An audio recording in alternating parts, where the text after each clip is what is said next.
G'day and welcome back to RC Model Reviews. Now, one thing a lot of people want to know about is the live video output from the Runcam 2 HD, which I have here. And of course, Runcam provide this lovely little cable here, which has a plug that goes in the back of the camera, the USB port, and it has a servo connector for your camera. And it used to have a servo connector for power, but well, you know, I use JST for most of my FPV power, so I've replaced the servo type connector with JST, which has the added bonus that you can't put it in backwards. It's polarized, so you're not going to accidentally plug in your, 7 to something or other. It's on the box, better look it up. The 5 to 17 volts to power this thing. I'm not going to accidentally plug the servo lead in backwards and fry it, so that's good. Anyway, so we will be plugging this into the port on the back, and I noticed that it pokes out the side. Is that a good thing? I don't know. Might have been kind of nice if it poked out that way, because then if you have it sort of, if you've got this up against something, or you're going to put it in a box or something, it's going to poke out. Anyway, small thing, not really much to worry about. And what am I going to plug that into, of course, is the next question. Well, I do have an FPV transmitter here. This is one I picked up a while ago. It is one of those. It's quite small. It's metal can. It's 32 channels. I think it's, I don't know how many milliwatts it is. I can't remember because I don't know what I did with the box. Looks like it might be 600. Could say 600. That's funny writing. Quite write properly. Anyway, so 600 milliwatts, which is plenty of power. And of course, this also has a JST connector. So I've got two JSTs. I'll need to make a little Y lead up so I can plug them both into my battery. But here is the servo lead. This comes with a servo connector on it, so I can just plug in my video lead like that. And now I have a video connection between the Runcam and the video transmitter. Then, as I say, just a little Y lead for my JSTs. I can plug my JSTs in, throw an aerial on the transmitter. Of course, that's very important because if you run these transmitters without an antenna, especially one that's this small and does 600 milliwatts, then all that's going to happen is we're going to create a smoke system for our model. And we don't want that, so I'll be putting a cloverleaf on there. We'll throw it on a model, and then I'll use the DVR to capture the video that comes back. Rightio, I'll do that now. So here we are, we've got the Runcam mounted on the good old AXN here, and you can see I've got a video transmitter there. The wiring's all screwed up because I didn't want to have to cut anything and resolder stuff. I'm running this from the balance lead off my 3-cell 2200 LiPo, and so this should provide us with a nice video signal. We'll see how it goes. And I've taken the battery out of the Runcam because they suggest you do that if you're going to be running from an external power source. And we will capture this on the DVR and see what it looks like.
So there you have it. That's the Runcam HD live video out. Wasn't it crap? I'm sorry, but the colors were so saturated. It was just awful.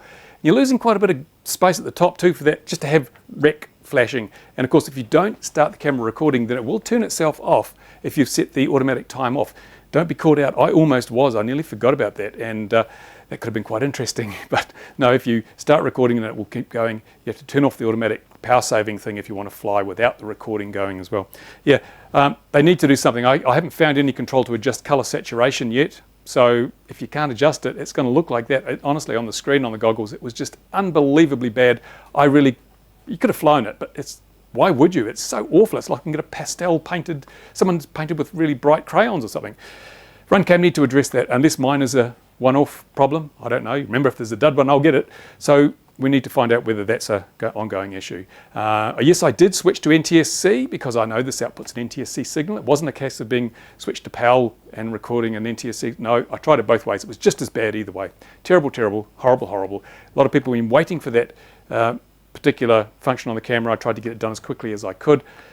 Runcam, I have to go back to the drawing board with that bit, I think, if that's an indication. So has anyone else tried the Runcam HD? I know there's some people who've got these early testers. Have you tried it with the live out? I mean, latency, not a problem. It was very, very easy to fly. I flew one flight with just line of sight to make sure it was going to work, and then I flew with the goggles, and latency, it felt really good, much, much less latency than the Mobius backpack that I tested earlier, link in the description.